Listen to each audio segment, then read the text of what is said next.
இன்றைக்கி ஆன்மீக தகவலில் ஒவ்வொரு இடத்துக்கும் ஒவ்வொரு பிளானட் வந்து இருந்துருக்கு. அதுக்கு படிக்கட்டுக்கு வந்து பார்த்திங்கன்னா ராகு கேதுன்னு சொல்லுவாங்க. நீங்கள் கிழக்க பார்த்த வீட்டுக்கு பார்த்துட்டிங்கன்னா மேற்கு பார்த்து ஏறி வலது பக்கம் திருப்பி மேலே ஏறுற மாதிரி வீட்டில் வந்து வீட்டுக்குள்ளே படிக்கட்டு கட்டினோம்னா ரொம்ப விசேஷம்.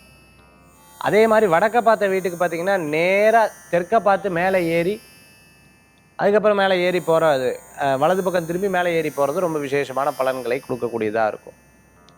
இந்த மாதிரி படிக்கட்டு வந்து வீட்டில் வந்து சரியான இதில் அமைய முடியல. எனக்கு வந்து 2 வாசல் இருக்குன்னா தப்பு கிடையாது. எனக்கு கிழக்கும் வடக்கும் பார்த்து இருக்குது, அப்போ தப்பு கிடையாது. இல்லை சார் எனக்கு வடக்கு பார்த்து மட்டும்தான் இருக்குது, ஆனால் நீங்கள் சொன்னதுக்கு ஆப்போசிட்டாக இருக்குது அப்படின்னு சொன்னால் அந்த வீட்டில் வந்து நிறைய தடங்கல்கள் ஏற்படும்.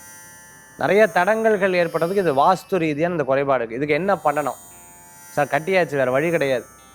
There is no another option. இதுதான் எங்களோட ஆப்ஷன். நான் ஃப்ளாட்டில் இருந்துருக்கேன், but they give like this. என்னால் ஒன்றும் பண்ண முடியாது, நான் என்ன சார் பண்ணுறது அப்படின்னு இருக்கிறவங்க ஒரு அற்புதமான ஒரு வழிபாட்டு முறைகள் சொல்கிறேன். 2வது பார்த்திங்கன்னா ஒரு சின்ன பரிகாரம். இந்த காப்பரில் தட்டு இருக்கும், அந்த காப்பரில் தட்டு வாங்கி வச்சு அது மேலே 2 தீபம் ஏற்றுங்க. அது மேலே 2 தீபம், அதில் அரிசி போட்டு 2 தீபம். இதை படிக்கட்டுக்கு இந்த பக்கம் வச்சுருங்க, இந்த பக்கமும் அந்த பக்கமும் வச்சிடணும். காப்பர் தட்டில் தான் வைக்கணும். இதை செய்து பாருங்கள், மிகப்பெரிய பலன்கள் உங்களுக்கு கூடி வரக்கூடியதாக இருக்கும். நிச்சயமான அந்த வாஸ்து தோஷங்கள் வந்து உங்களுக்கு நீங்கும்.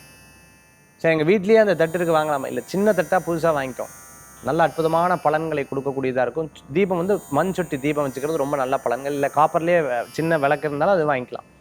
ரொம்ப அற்புதமான பலன்களை கொடுக்கக்கூடியதாக இருக்கும். இது வாஸ்து ரீதியாக இருக்கக்கூடிய படிக்கட்டு சம்பந்தமான விஷயங்கள். ஸ்டேர் கேஸில் இருந்துட்டுருக்கோம், அந்த படிக்கட்டு சம்பந்தமாக இந்த தோஷங்கள்லாம் இந்த நான் சொன்ன வழிபாட்டு மூலமாக மிகப்பெரிய மாற்றம் இருக்கும். மீண்டும் சந்திப்போம். வேல்வேல் முருகா, வெற்றிவேல் முருகனுக்கு அரகரோகரா.